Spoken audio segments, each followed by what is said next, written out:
Hello and welcome to Crimewatch Live. Dozens of detectives from police forces around the country are here tonight, waiting to take your calls. A quick look at the letter bombs, all 7 of them so far. I spoke to Deputy Assistant Commissioner Anton Setchell this evening. He's got a huge amount of information to work through, so they don't need another appeal right now. And actually, they're making quite good progress with the inquiry, but if they haven't cracked it, well, we'll return to it next month. Now, last month, we helped in nailing this man, Dingani Malochwa. He left his girlfriend blind in one eye before going on the run. One phone call to the programme, he's now behind bars. We'll show you how this vicious bully faced up to his crimes and to our cameras. And we'll be hunting this lot, some of Britain's most wanted. It's one of these, your neighbour, your customer, your workmate. We've got their names. You tell us where they are. The number's on the screen. Talking of names, Terry, Katie, Danielle and Andrew. They deserve some answers tonight. They lost their mum just before Christmas. That was heartbreaking. But now, within 8 weeks, they've lost their dad too. And that was murder. Andrew Batterton was known as Fatter to his family and his friends. He was stabbed to death 4 weeks ago, and no one seems to know why.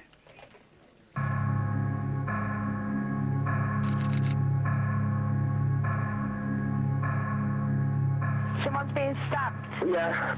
Is he breathing? Yeah, hurry up, please.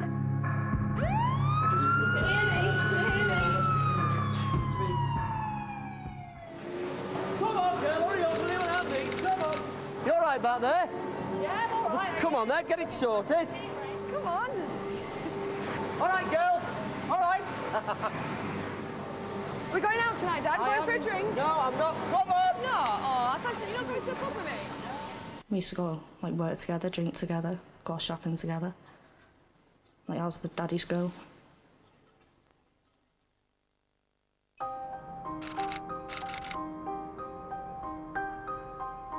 Everybody knew him as Fatter, but I told him I'm not calling you Fatter because, you know, you're my fella, that's your nickname. You're right. You know I am.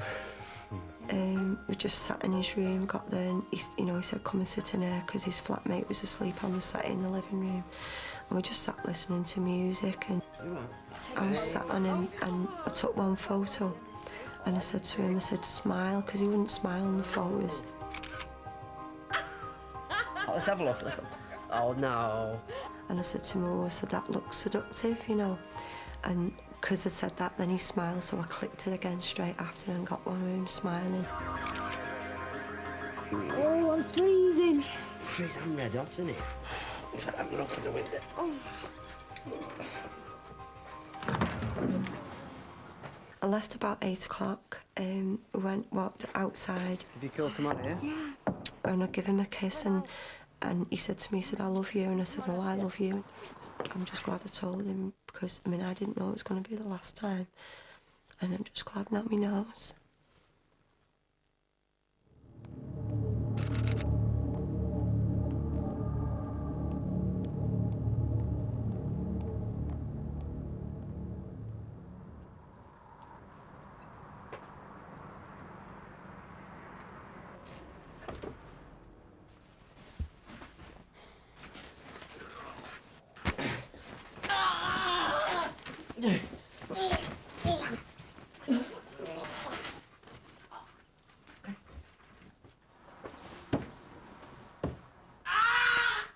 I thought I was dreaming at first, you know. I heard Warren ring an ambulance, and I've been stabbed. Warren! Then I seen the knife wound in his back, and I just had to ring the ambulance.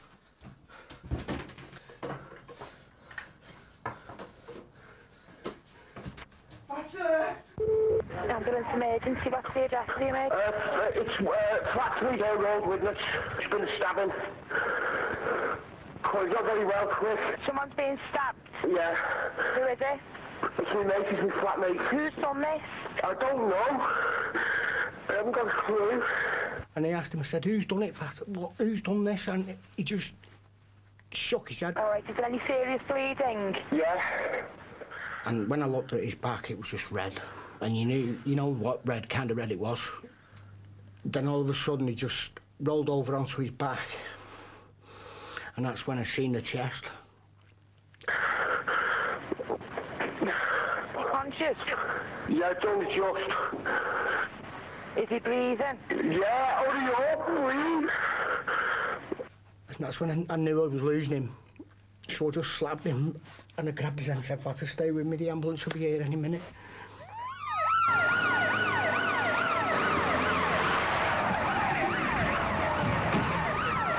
Go and get a clean dry cloth or a towel for me.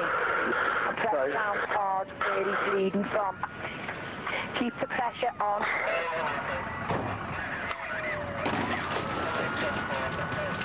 Look at me, Fatter! Look at me, Fatter! Come on, breathe! He's in here! It's my flatmate! He's been stabbed! He's been stabbed! Come on, please! Come on. Stay with us, mate! Come on! Come on, lad! Come on! Come on! Stay back. 1, 2, 3, 4, 5. I heard the ambulance man say it's not looking good to the police as they were leading me away.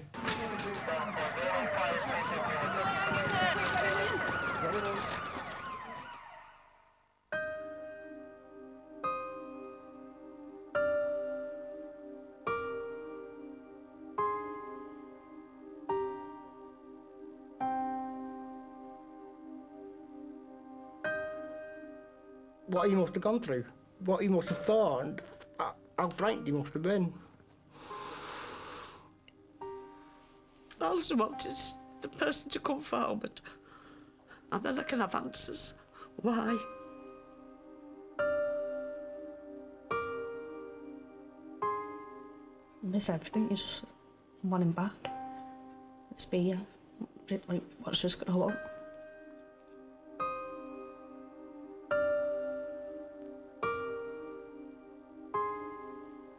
I do miss him. Miss his laugh and everything, calling me old queen. I used to go mad over that. He said, "Oh, come on, old queen." That's what he did. That's what he called me, old queen. Mama, old queen. That's what I miss.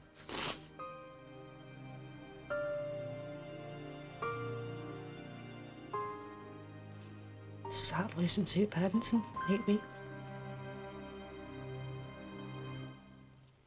So much heartache, and for what? We really don't know. But I mean, you're fair. You have to keep an open mind. But you're fairly certain this wasn't a burglary gone wrong. We're trying very hard to establish a motive, but we are reasonably happy it wasn't a burglary gone wrong. Now, one of the reasons is you've got CCTV, 2 lots of CCTV. Tell us what's happening in those. That's right. We have a figure that goes to the rear of the victim's flat and leaves some 7 minutes later. And you've also got CCTV of somebody who went to the same flat on New Year's Eve and broke the window. That's right, yes, we have. So somebody's got a real grudge. Why don't you want us to show that CCTV tonight? Well, we do want to disclose that. We think it's very important. We do want to disclose that. OK, but you've got that CCTV. You've got I think it's a 93% success rate in Cheshire on homicide. You're going to get this guy at some stage. How can people help tonight? Well, people can give us information. Anyone who's got any information whatsoever. Now, somebody, he must have had a spat with somebody. Presumably, somebody, a friend of Andrew, must know who he had an argument with. And was he having an affair? Do you know? He certainly had a steady girlfriend at the time, but he'd had girlfriends earlier than That's right. He's had a number of relationships in the past. And did any of those cause anybody upset that you know of? Not that we know of. If anyone knows anything, please come forward and tell us. Well, that is absolutely critical, of course, isn't it? If somebody knows that it's possibly their boyfriend, absolutely critical. There's, if they don't come forward, of course, in a way, they're sort of party to a conspiracy. If they've got a really strong suspicion, if they start covering this up, I mean, you could charge them. That's right. They could be perverting the course of justice. On the other hand, if they come forward, you're so determined to solve this is a very big reward. Yes, that's right. There's a £30,000 reward. Well, look, if there's anything you could do to help, please give us a call. You know the number. It's confidential too. There's that £30,000 reward. It's 0500 600 600 to call us here. Details are on our website on bbc.co.uk/crime, or you can call Crime Stoppers on 0800 555 111. Now, how good are you at recognising faces? Because here's Rav Wilding, who's got quite a few. Yeah, I've got some ugly mugs wanted for some pretty ugly crimes. They're all numbered, so if you recognise them, just give us a shout. First up here is Bakhtar Pervez. He's been charged with money laundering after a deception in Yemen, but we now think he's hiding here in Britain. Pervez has a distinctive injury to his right hand. The top of his 3 fingers are missing, and he sometimes changes his last name to Pervez and has connections in Huddersfield and Rotherham. Number 2 here is Mark Ross, who's wanted for making indecent images of children. He was arrested last June but skipped bail and hasn't been seen since. He's got a tattoo of a tiger on his right arm, and I think he's got links in the West Midlands and South Yorkshire. 3 here is Herland Bilali, wanted in connection with shooting 4 months ago in Park Royal, London. He's Albanian and has contacts in London and Manchester. He also calls himself Lani or Landy. There's a £20,000 reward on his head. And number 4 could be sheltering him. She's Tatiana Utinska, and she's thought to have helped Bilali avoid arrest. She's 25 and was probably his girlfriend, or has he dumped her? So if you know where they are, Bilali, Tatiana, or any of the others, give us a bell, 0500 600 600. Of course, you can text us on 83199. Just type CW and then your message. Machetes, sawn-off shotguns, multiple getaway cars. You'd think I was describing a Hollywood movie. I'm not. They're just some of the tools used by a gang of bank robbers who won't let anything or anyone get in their way.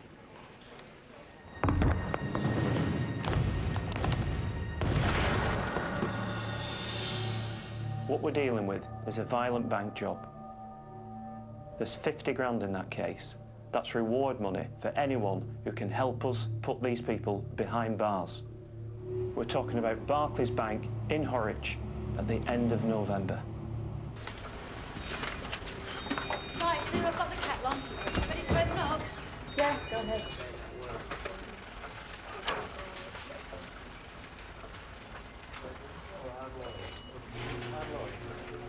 You, money! Now! Yeah! You, money!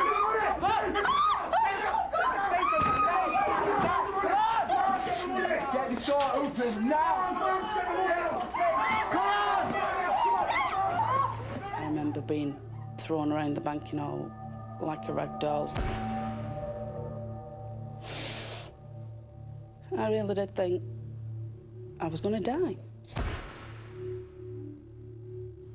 So has he asked you out? I don't know what you're talking about. Has he or not? He might have. Are you going? Who says I'm interested? Wait till I tell the sergeant. That's round here, that is. 3261 and partner, show us en route, we're round the corner. I'll get the money in the bag now! Look, we are. Come on! Money! Come on! Come on! We want the money! Come on! Come on! Money out! Get out! Come on! Come on! Let's go! Come on! Come on!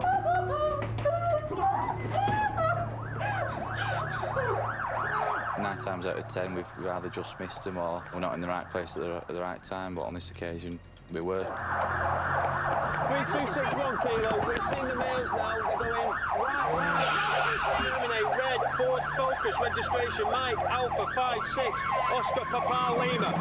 Whoa! Confirming we've just had a firearm pointed at us.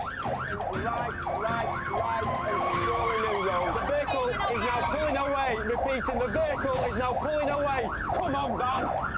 Vehicle has gone left onto Crown Lane. That's left onto Crown Lane. Where are you? 3261, I've lost sight of the vehicle at this time. Damn! Where are you? 3261, I've lost the vehicle. There, was that it then? Next left. I know where it'll be.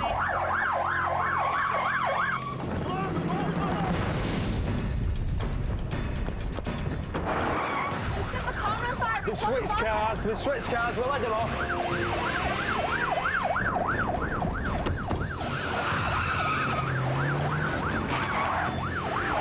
Mondeo, registration, Lima, 01 Tango Echo. It's Crown Lane towards Chorley New Road. Behind the vehicle now. Right, onto unnamed road. He's getting out of the car! He's coming at us! At this point, the engine on the van just cut out and I couldn't start it. I tried to get it in reverse while I was pulling the ignition back, but no matter what I did, the engine wasn't starting. Stop the van! It won't start! Come on!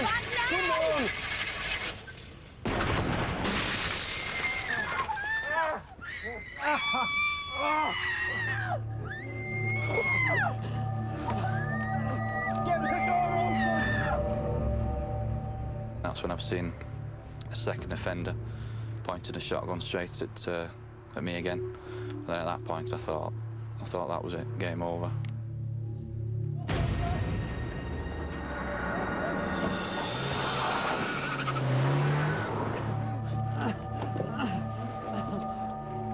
As I got out of the van, the first couple of minutes, I was in shock and I thought I was dead, and it was just adrenaline keeping me going. The gang got away with a lot of money. I really want to carry on with my life and put all this behind me, and I don't feel that I can do that until they're caught.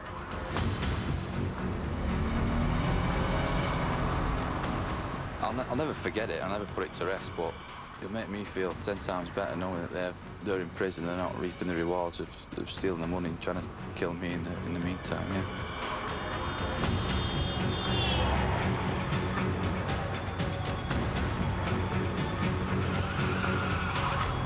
They ditched that Mondale in the car park near the Crawford Arms.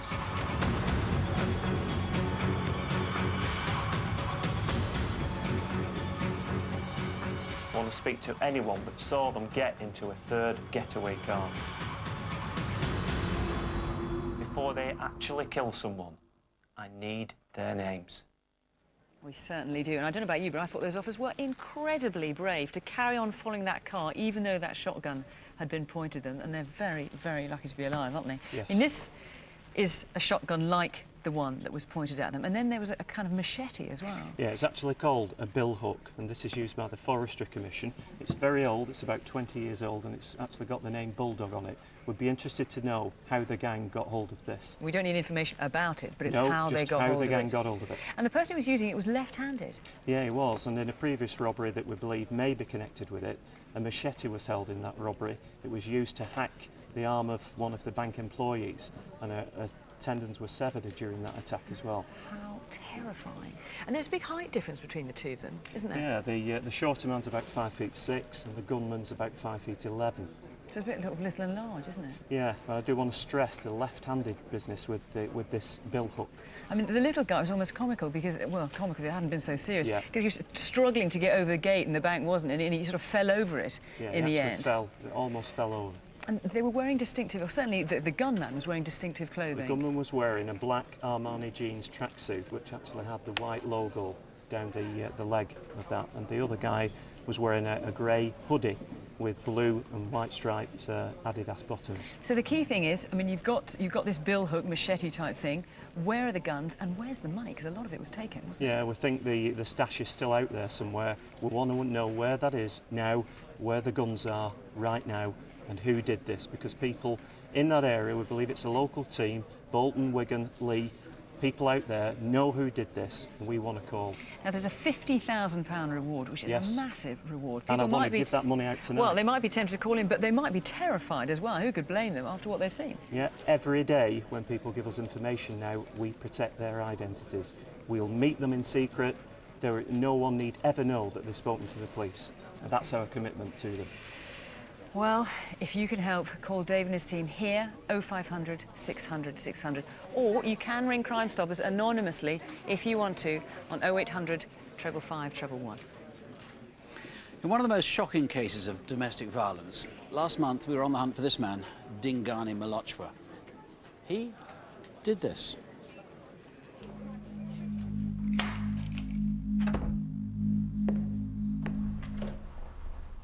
So where is he? Who? The person that you've been sleeping with. Don't give me that again. There's been a man in this house. There hasn't There's been anybody a man inside in the this house. house. I don't know why you think you can lie to me. You think I'm bloody I've stupid. never ever given you a reason to doubt So me. why are you trying to humiliate me? He was really jealous and he didn't trust me. I don't know why he didn't trust me, but he had something just at the back of his head that I was doing something behind him, which was not true. Where do you think you're going?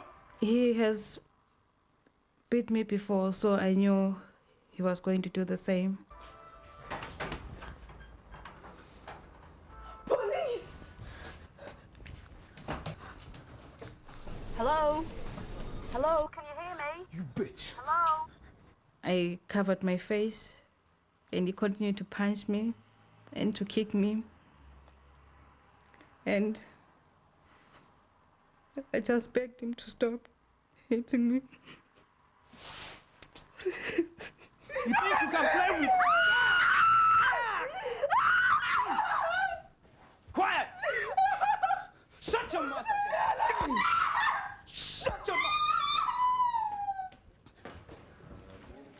You know, Malochwa's ex-girlfriend lost the sight in her left eye, but thanks to you, this violent man has now lost his freedom. He was happily working away in Southend until a single call to Crimewatch last month led police and us to his door, and this time he was the one trapped.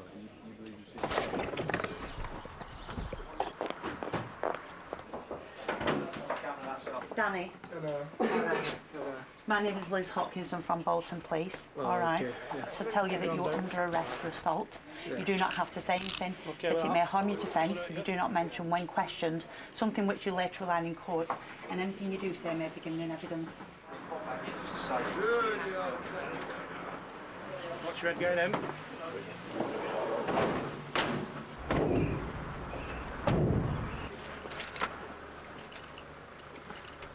Can you toe your pocket on the table? Yeah. Take your hat off for a minute. Everything we take from you, you'll get back later. Okay.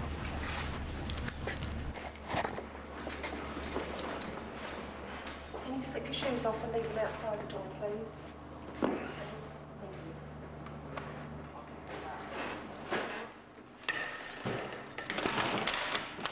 That's a very good result. I'm really pleased that he's locked up. It's been a long time coming, so I'm grateful to Crimewatch, I'm grateful to the viewers, and he's going to be dealt with properly now. You know, watching that made me think, big bully when it's just him and a woman, when he's surrounded by burly police officers, quiet as a lamb. Well, that's excellent news anyway. And Malochwa pleaded guilty to GBH. They'll be sentenced next month. Coming up, the mystery that's gripped South Wales. Who killed Beverley Parkhouse? Time to get up. Sam with control. Can't wake my daughter. Is she conscious? No. All right, is she breathing? I don't know. Like, please, Eddie. And with murder on his mind, Rav retraces one man's final footsteps to find out who wanted him dead. 3 shots. One missed and hit the wall here. The other 2 didn't. One hit him in his chest, the other in his back. The gunman couldn't have been more than 3 yards away. Between April and July last year, there was a spate of sex attacks in Watford. What is so bizarre is that the man police are looking for wanders around with no trousers. But this guy is no joke. I went out on a 40th birthday and I left a nightclub in Watford. I tried to get a cab home but I couldn't, and as I wasn't far from home, I decided to walk. And as I was approaching the bridge, there was a man standing in, like next to a post of an estate agent's. The man we're looking for is Asian or Arab in appearance, in his early 20s, approximately 5'7" to 5'10" inches tall. The most unusual thing about him was the way he was dressed. He was wearing grey boxer shorts, but no trousers, a light-coloured t-shirt, socks but no shoes, and a woolen bobble hat. We do have some CCTV, and what you can see is him passing by the shop window, walking up to the road. He will have seen our victim walking up St Albans Road towards him. He then goes back the way he's come and goes to the shop next door, where he lays in wait for our victim. As I went past, he was actually playing with himself, and I did shout out, "You're a weirdo." And as you follow her shot through, you see up in the top corner where he jumps out on her and the actual first incident happens. From there I managed to get away, and I went round the corner, and then he jumped out from behind a van and pushed me up against a house, and he was trying to...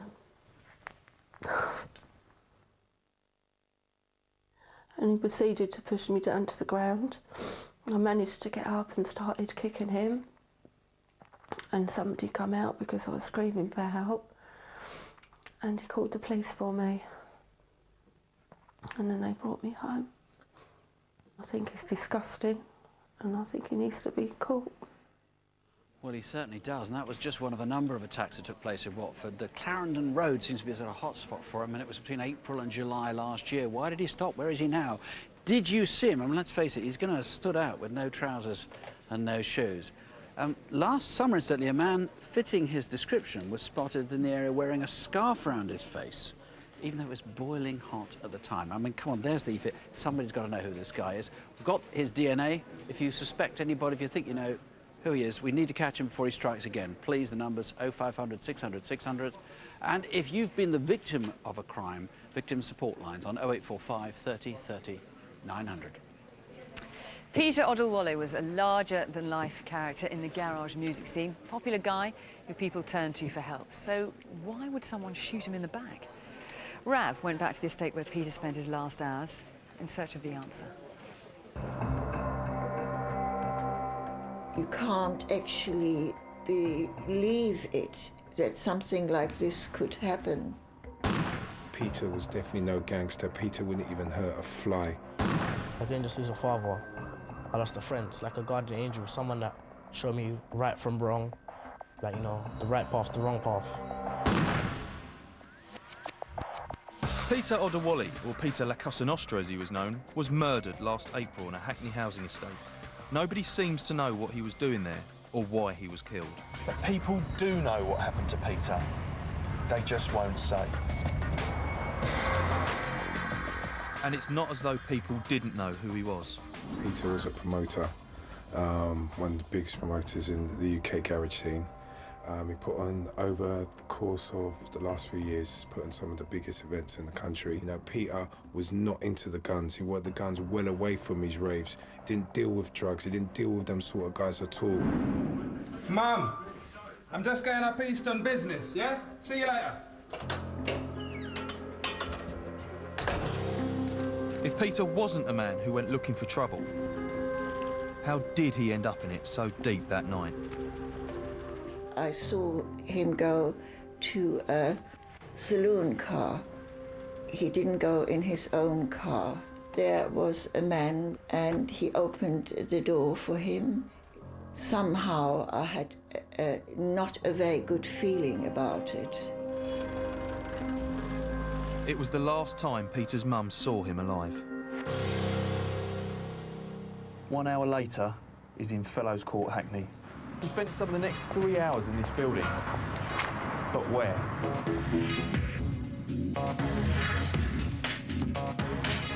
Shortly before midnight, Peter came down these stairs. We don't know exactly what happened on the stairs, but we do know what happened at the bottom.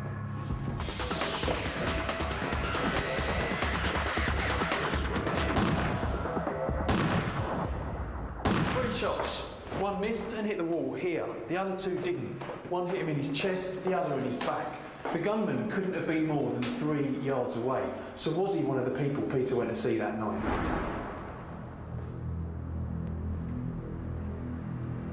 Oh, Ray, are you okay? Who drove off in a green BMW while Peter lay dying? I need some help. I don't even know what Peter was doing up there. I don't know if he was in the wrong place at the wrong time. Hello, mate, can you hear me? We were told that Peter called out, "Mummy, help me. Mummy, help me." I understand if people don't want to call him because they think they're going to be a grass. But you got to look at it like this, yeah? If that was your dad, yeah? Or your mum, or your brother, yeah? Would you want me to call in if I knew? As a parent, you expect to go before your children. Justice has to be done.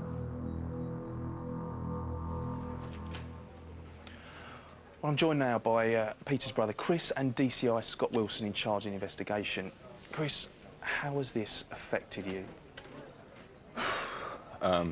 Well, I think for anybody who's been through anything like this, it's just such a shock.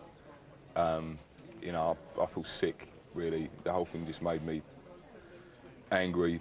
You know, my mum's lost a son, I've lost a brother. It's just awful, really. I mean, have you any idea what Peter may have possibly got mixed up in? No idea. I mean, you know, he was a guy that was out and about. He was a club promoter. I guess he moved in some dodgy circles, but that was part of comes with the territory. But all I know is whatever it was he was doing out there that night, you know, he's an unarmed man. He didn't deserve to get shot in the back in cold blood. You know, nobody deserves that. You know. DCI Scott Wilson, you're charging the investigation. What is it you really need to know? Firstly, I'd want to identify the people in the saloon car that picked Peter up that night. That was an unusual event. Peter always travelled in his own car. Secondly, that night he sent a message to Rico saying he wasn't going to see Rico. So again, we want to know where was he going. He obviously had something planned. Absolutely. You mentioned a car. There's obviously another car involved, BMW X5. What do you need to know about that? Yeah, again, that is vital. That car was seen to drive away after Peter's death. And again, the person there, we need to know who they are. They might have seen the murderers run away, or he might have been there to collect Peter. Okay. Now, obviously, there is a possibility that Pete was involved in something dodgy. If people involved with him are watching this and too scared to come forward about getting in trouble themselves, what can you say to those? Well, I'm only here to concentrate on the murder of Peter. That's what I want to do, to find out the person who killed Peter. I say Trident's been in existence now for 8 years. We're tried and tested and protecting witnesses, and I would urge people to come forward and put their trust in us.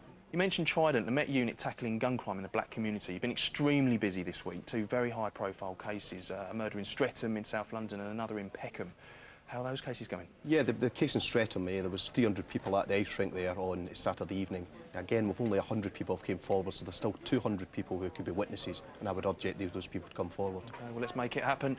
If you can help with that or Peter's murder, call us here in the studio, 0500 600 600, or anonymously phone Crime Stoppers, 0800 555 111.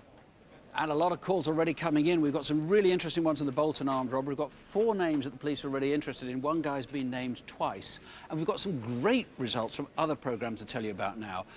3 years ago, we reconstructed Felicity Paget's murder. She'd been stabbed to death in her home in Portsmouth. Her fiancé, Billy Webb, told us how they were both attacked in the middle of the night by a knife-wielding maniac. Well, turns out there was no maniac. He'd used a kitchen knife himself to kill Felicity after they'd had a row. Forensic proved his story of the midnight attacker was, well, just a lie. He's now been found guilty of murder and been sentenced to life. In November, we asked for your help to find the paedophile Gerald Jackson. He was wanted for a series of sex offences against children. 1 call to Crimewatch, and Jackson was tracked down to Jamaica, where he was on holiday. Police picked him up at Gatwick Airport on his return to the UK. And he was arrested, and he's been jailed for 10 years. This guy was one of last month's wanted faces. He'd conned his way into players' changing rooms at Fulham Football Club. You remember? He'd nicked, I think, £20,000 worth of personal items from some of the stars. Several people called on the night, naming him. 24-year-old David Seville from Stevenage was arrested. He's pleaded guilty and is now awaiting sentence. Gary Salmon was wanted for the murder of Marvin Bradshaw in Nottingham in 2003. 1 man was convicted, but Salmon disappeared. Police caught up with him in Birmingham. He's now been sentenced to life. So, can we catch this man? He's wanted for attempted murder after repeatedly stabbing a passerby last summer in a street in central London. Was it a homophobic attack? Well, his victim certainly thinks so. I've been out with a couple of friends who've been to a bar, had a few casual drinks, and I decided I was going to walk to the river here. Some guy walked past me and said something with quite a thick Scottish accent. I noticed he was following me across the road, talking as he was following me, and he sat down on the wall, but I just sat down next to him to try and grasp what he was saying. He'd come to London, he had nowhere to stay. His parents had both died at the same time, and I thought maybe that's what he wanted to talk about. And then he started to get a bit suggestible. And he said he could have anything I wanted for £30. Within a flash, he jumped on top of me, got a knife out which looked like a red sesame knife. And he's like, give me your money, or I'll kill you. When I kill you, you puff. I said I was going to cut your face open. He then kept putting the knife to my eye. I'm going to rip your eyeball out. He pierced the upper eyelid. I kept thinking to myself, if I don't hold him back, you know, he's going to blind me or something like that. But I managed to push him off. I could feel there was like quite a lot of blood coming off my face. I felt very short of breath because I'd been stabbed in the back. Jumped over the wall. I said to the people, there were 3 people sitting just on the other side. I actually said to them, thanks for helping me. This guy's just tried to kill me and all he can do is just stand there and watch. I know from the CCTV that there's 3 people sat here, 2 girls and 1 boy. They must have seen what happened. I've got the attacker talking to the 2 girls. I need to know what he was saying to them. Was he threatening them, telling them not to come to the police? I need them to come forward because they've got a great look at his face. I get flashbacks of him putting the knife to my face. He had the knife to my eye, he was quite persistent, he was going to rip my eyeball out. me. It was quite hard actually holding him back. He was quite strong. I was shouting for help constantly. I got no help at all. The police are treating this as attempted murder. Not surprising. The victim was stabbed repeatedly with a knife like this one, and his lung was punctured. The attacker had a Scottish accent and he used homophobic language. You know what he looks like. The EFIT is a good one. And he told the victim that both his parents were dead. He'd been chucked out of his council house in Scotland. He was now homeless in London. And it all happened in August. What about those 3 people who clearly saw what happened? Was that you? If it was, or if you know anything, call now, 0500 600 600. Now Rav has a bunch of villains also caught in the act on CCTV. Well, we had some amazing results last month. In fact, half of all those we wanted you to identify have actually been arrested since our programme. But tonight I've got my sights set on robbers of all descriptions. Some devious, others downright dangerous. So take a good look. The first lot are a right bunch of jokers. Have they been watching too many cops and robbers films? Well, this is not so much heist, more like Clueless. Nice tights, mate. Here are some of them earlier in the day. They're at a co-op in Widnes and think they're clever, breaking off the alarm sensors and having a good look around. Actually, it means we get a good look at them. 2 in the morning and they're back. How many burglars does it take to nick a packet of fags? 4 in this case. Next, it's off to the back room to crack the safe. And what's in the bag? It's an angle grinder. We could be here for a while. And we are. Watch those sparks, mate. 2 hours of messing about, and they get precisely nowhere. Never mind, lads. Smile for the cameras. Who are they? The gang in this red BMW are after cash, and they're ready to attack anyone who gets in their way. They're at a laundry firm in Alton, Hampshire. They can't break down the door, so try the window. Inside, an employee's asleep. As soon as they see him, one grabs a baseball bat. They beat him back and pile in. They make off with nearly £2,000 and leave the employee with 2 broken arms. The BMW was found burnt out nearby in Odium later that day. Who sold it to them? M728 VWW is a reg plate. If you know it, or them, call us. 2 cowards targeting the elderly. Can you get much lower than that? They've blagged their way into a house in Bermondsey, South London. But their 90-year-old victim is suspicious. He asked them to leave, but they're not going anywhere empty-handed. They corner him. One roughs him up, while the other nicks his wallet. No shame, no sense of decency. Names, please. This woman's at Anneley Station near Croydon. Close behind, 3 men looking for an easy target. They stand on the bridge and watch her. She sits reading in the shelter. 2 close in, then surround her. Now she's trapped and there's no way out. She's distressed and tries to get away, but they're too quick for her. One grabs her bag and drags her across the platform. The other kicks her when she's on the ground. They're a predatory gang, prepared to lash out. We need to find them before they do much worse. So if you know who they are, you know to ring 0500 600 600, or you can text us on 83199. Just type CW and then your message. And if you'd like to see any of the CCTV again, you'll find it on our website, bbc.co.uk/crime. Our next case is one big mystery, and without your help, South Wales Police fear it might never be solved. And that's why they're offering a huge reward, £20,000. But someone, somewhere, must know something about what happened to Beverley Park House.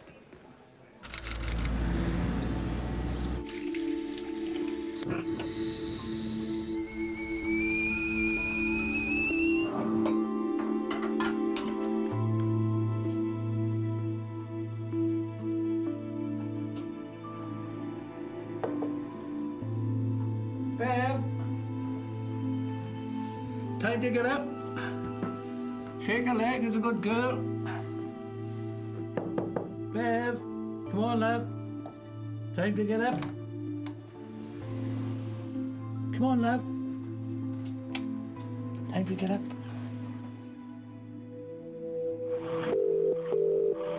Sam with control. Can't wake my daughter. Is she conscious? No. All right, is she breathing? I don't know. Like, please, Eddie.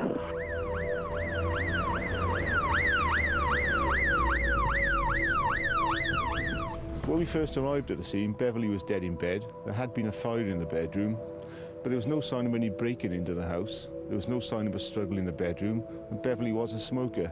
So all the indications were this was probably an accidental death. Very loving daughter she was.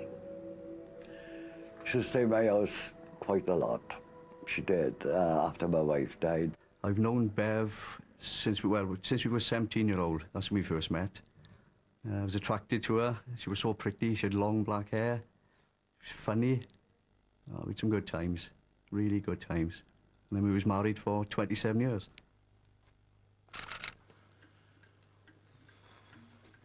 Time for a fag, love? Thanks, Dad. All right. All right. Okay. What's on at the club tonight, Dad? They got a girl singing. Huh? Nice voices, eh? Your mum had a good voice. You're gonna be all right tonight by yourself, Dad?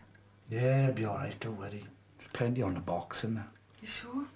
Yeah, don't worry about it. You go and enjoy yourself, kid. Okay. Better go then, eh?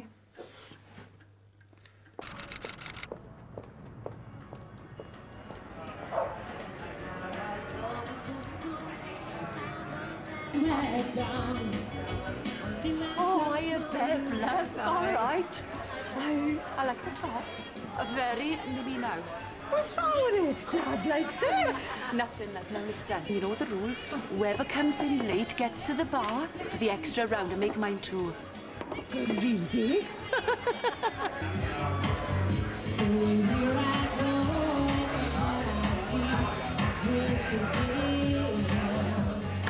Oh, Bev, love. Stay for another one, is it? No, listen, I've got to go home, I promise, Dad. Have you booked a taxi? The book's a taxi's waiting outside. Oh, right, love. Yeah. Phone me tomorrow now, will you? Okay. Love you to bits. Love you to bits. Night. Ta-ra, love.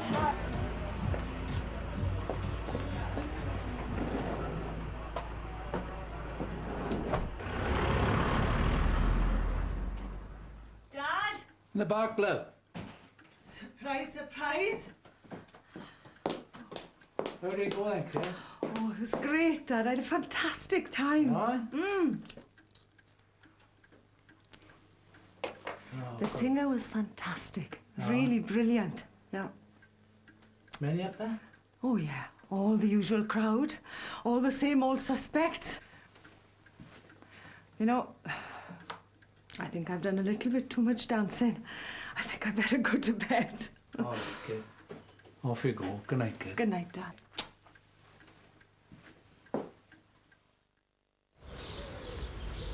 The phone rang. It was Ken's voice, and he said, "On." I said, "Hello, Ken, all right?" He said, "A bit of bad news for you, boy." And I said, "What's that, Ken?" He said, "Beverly's dead." I couldn't believe it.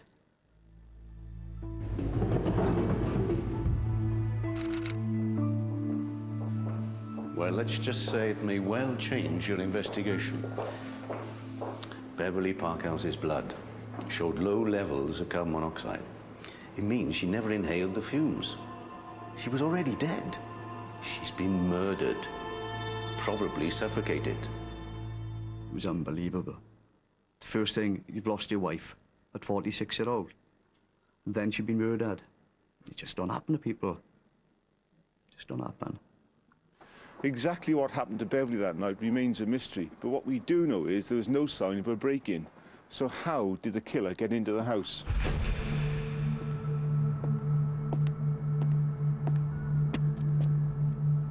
Did someone open the door with a key? Did Beverly herself open the door and allow the man in that was about to kill her? Beverly was also found naked in bed without any sign of a struggle. The likelihood is she knew her killer. I need to hear from anybody who may have seen somebody hanging around outside the house, or entering the house or leaving the house on that night. And also, how did the killer get to the scene? Did you see any suspicious cars in the area? Beverly was probably suffocated, possibly with one of her own pillows. If she did scream, nobody heard her.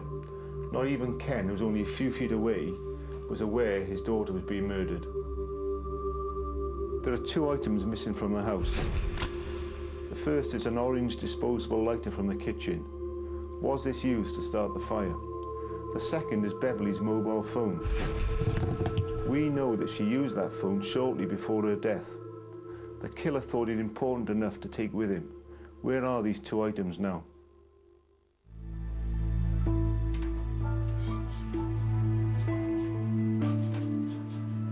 So this guy was looking at her all night? And did you ask her who he was? So she's never admitted to you about any of this?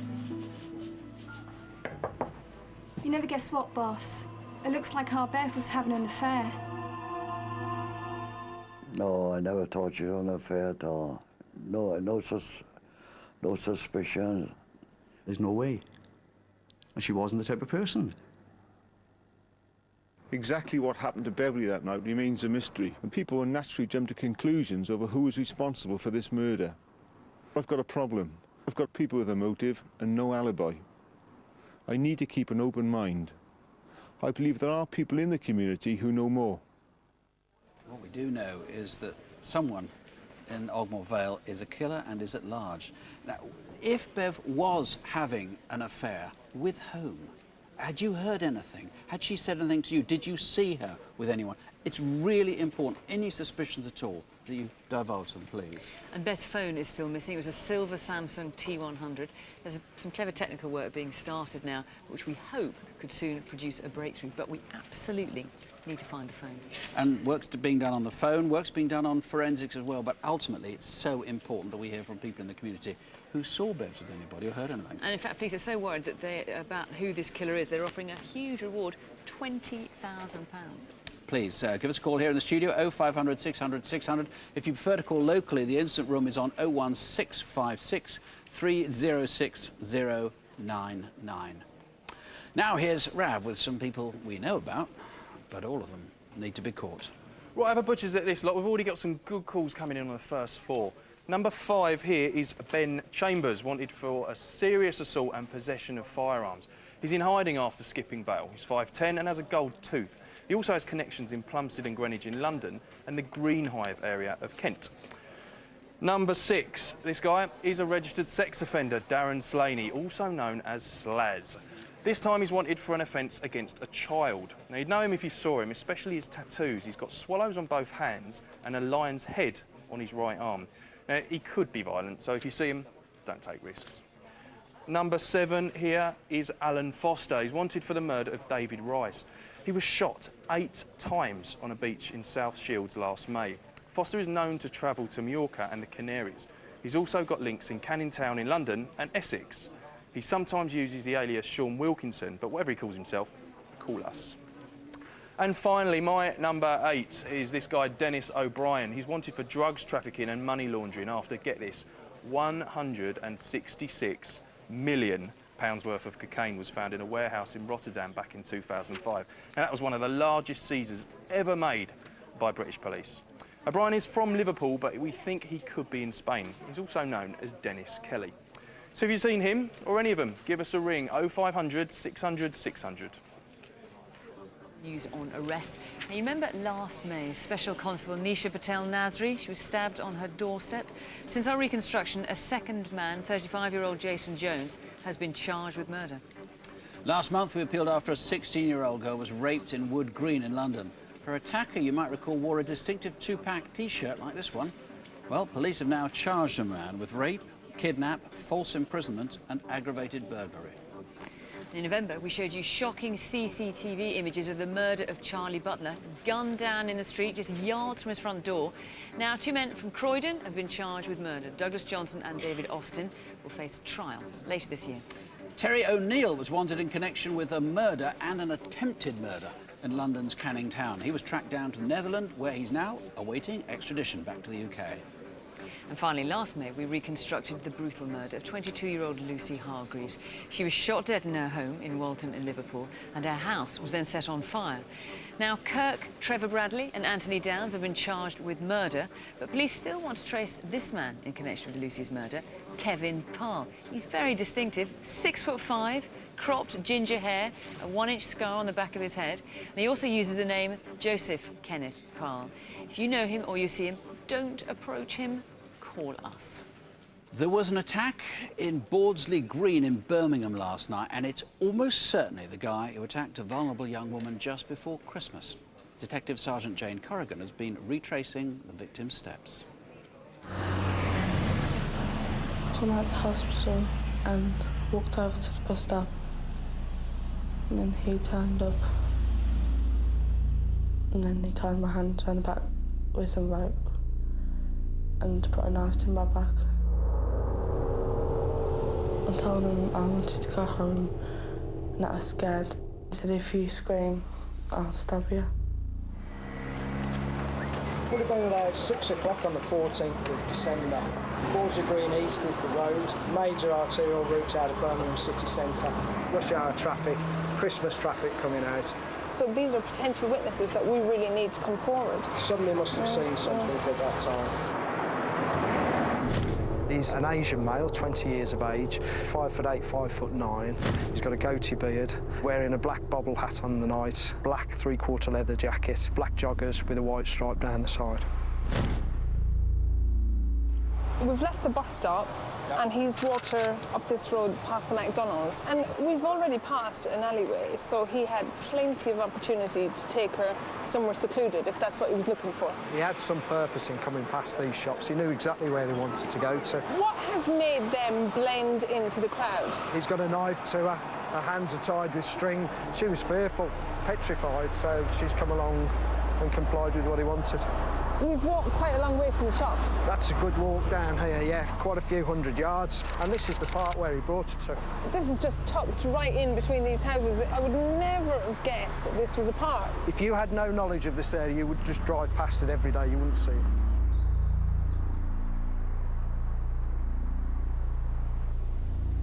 So this is where he's taken her? This is where he's come through to.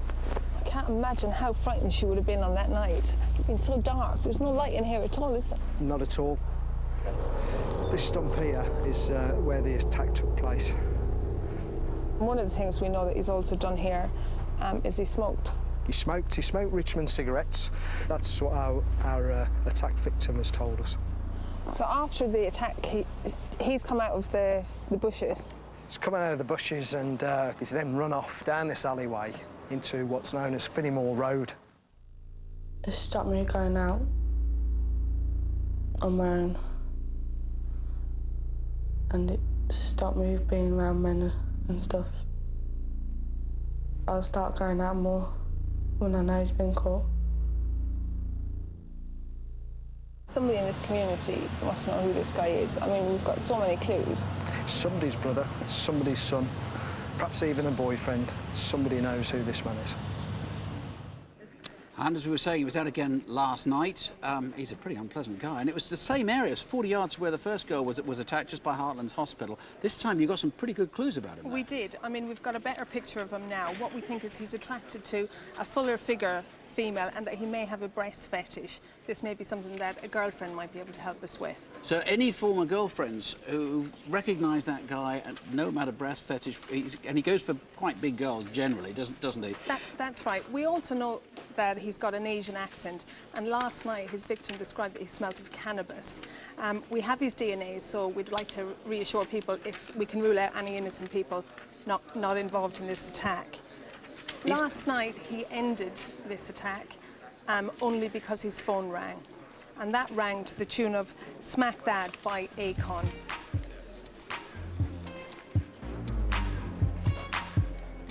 Do you know the guy? Do you know that guy? Can you put it together with that phone?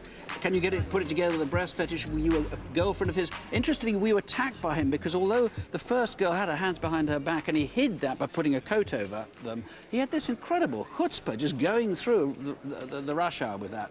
Incidentally, we've got his DNA. We do have his DNA, and we've also got a pretty good e-fit. So, put it all together, please. If you've got anything at all, give us a call, 0500 600 600. Let's see how the calls have been coming in so far. Raf, what can you tell us? Loads, actually. We'll start off with a bolt and arm robbery. If you remember, that was the one where the officers chasing actually got shot at. We've got loads of calls coming in there, several names put forward. In fact, we're up to 16 and counting all the time.